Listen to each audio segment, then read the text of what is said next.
सीधा सीधा चलेगा तो परमात्मा तेरे दुख आने वाले हैं ना, वो भी क्या करेगा, काट लेगा। वो सीधी सीधी तरह तो आता ही नहीं। मनुष्य को पसंद ही दुखी होके आना है, खुश होकर आना पसंद ही नहीं। खुश होकर आएगा तो परमात्मा तेरे को और खुशियों से नवाजेगा, और खुशियां देगा, और तुझे आगे लेके जाएगा।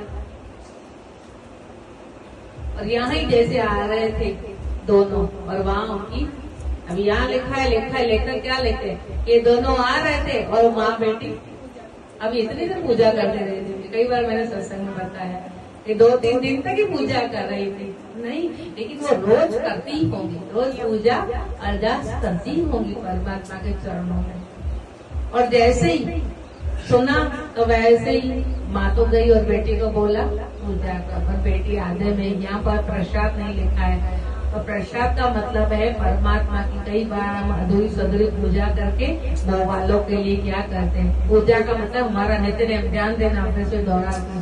मोह वाला का होता है ना, हमारा नित्य नेम क्या करते हैं, और आधा करना देर से जाएंगे तो क्या फर्क पड़ेगा।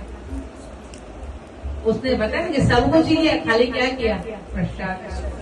प्रसाद का मतलब होता है, हमेशा मैंने कही है, प्रसाद का मतलब है परमात्मा की कृपा, परमात्मा की मेहर, और छोड़ के।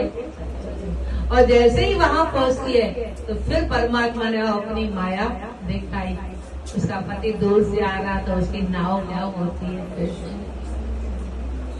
डूब जाती।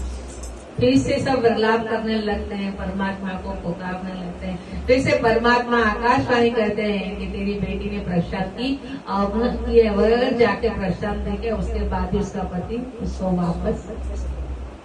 यहाँ पर हमको थोड़ा डराया जाता है, लेकिन सही है नहीं, सही होता है कि तुम अपना नित्य परमात्मा की जो भी करते हो ना, उसको छोड़कर कभी भी मोह वालों के पीछे नहीं जाओगे तो परमात्मा फिर से ठोकर लगा के क्या करेगा, बुलाया ना, ठोकर लगे।